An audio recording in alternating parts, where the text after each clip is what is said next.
Assalamualaikum warahmatullahi wabarakatuh. Perkenalkan, nama saya Lisa Niditasari.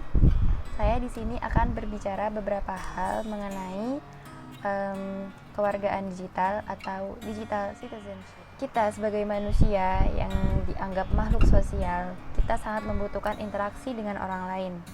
Nah, saat kita berinteraksi, kita harus menjaga etika kita dalam kehidupan nyata maupun dunia maya.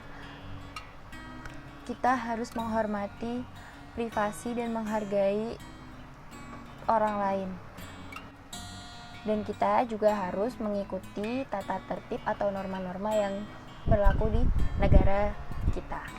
Nah, di era teknologi saat ini, internet sangat memudahkan kita untuk berkomunikasi, menyampaikan pendapat dan opini, bahkan kita bisa curhat di media sosial, dan bahkan dapat mempublikasikan informasi pribadi kita sendiri. Semua warga digital berkewajiban untuk menjaga etika dan norma, serta bertanggung jawab atas penggunaan media sosial. Dengan demikian, warga digital adalah warga yang cerdas, mengutamakan kebenaran, bertanggung jawab atas hal yang telah dilakukan, dan dapat membedakan mana yang baik dan mana yang buruk dalam kegunaan teknologi.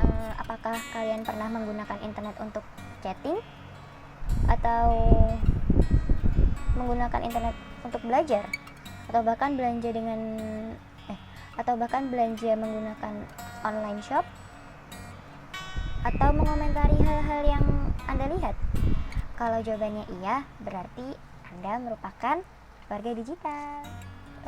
Dalam menggunakan sosial media, kita harus menjaga etika kita saat bertutur kata dengan teman melalui chatting, atau mengomentari postingan-postingan orang lain di media sosial seperti Instagram, Twitter, Facebook, dan WhatsApp. Hal yang sudah biasa belum tentu baik, tapi hal yang baik itu perlu dibiasakan. Berikutnya adalah cyberbullying. Apa sih cyberbullying? Dalam hal gampangnya, cyberbullying itu penindasan atau intimidasi. Banyak sekali aksi-aksi intimidasi, dapat berupa verbal, sosial, fisik, atau cyber, atau yang kita kenal ya cyberbullying. Yang pertama itu ada intimidasi verbal, yaitu melontarkan kata-kata, menggunakan kata-kata untuk menyakiti seseorang.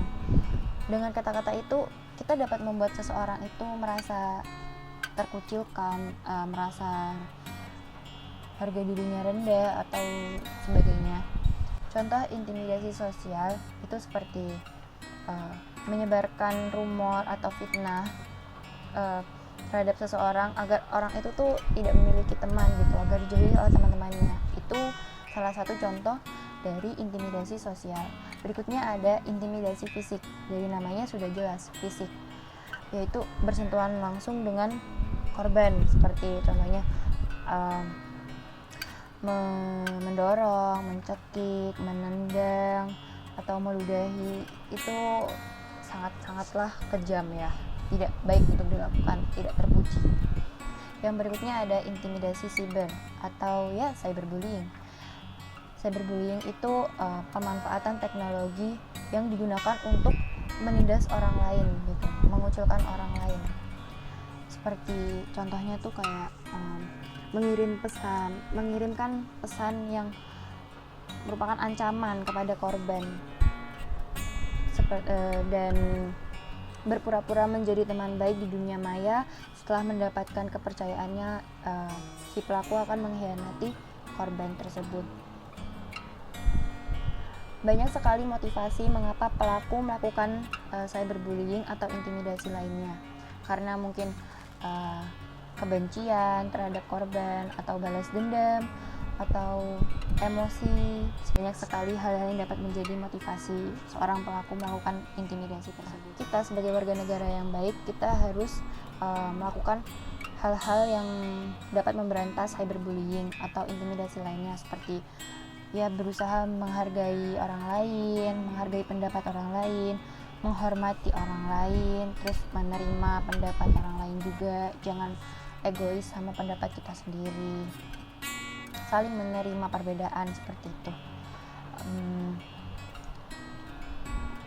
Apa sih dampak intimidasi? Dampak intimidasi itu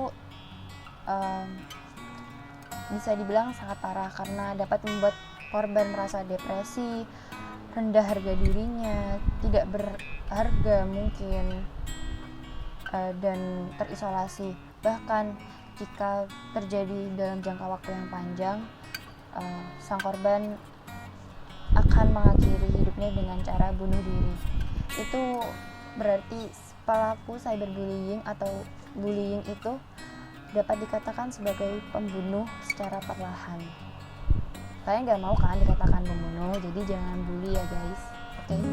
Dalam menggunakan media sosial kita harus benar-benar memperhatikan apa yang akan kita post. Jadi thinking before you post. Pikirkan benar-benar. Jika kita ingin memposting sesuatu, ingat, think.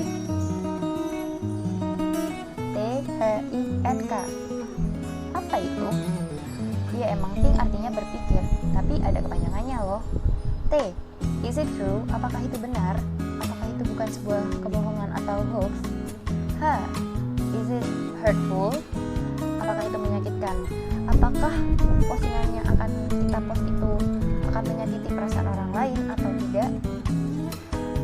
I, is it inspiring? Apakah postingan kita akan menginspirasi seseorang atau tidak?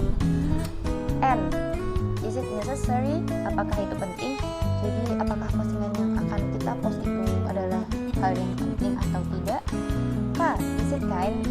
Apakah itu santun atau baik?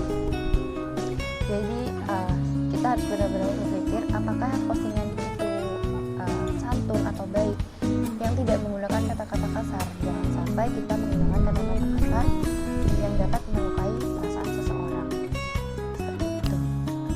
Jadi saat kita menggunakan media sosial seperti Instagram, Twitter, Facebook, WhatsApp, dan lain sebagainya itu kita harus benar-benar memperhatikan. Nah, kayak misalkan mengomentari sesuatu hal, mengomentari postingan dari seseorang, gunakan kata-kata yang baik dan benar.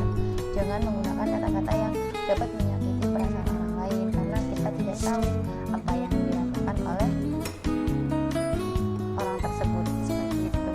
Sekian video dari saya, kurang lebihnya mohon maaf jika ada salah kata, mohon dimaafkan. Wabillahi taufiq wal hidayah. Wassalamualaikum warahmatullahi wabarakatuh.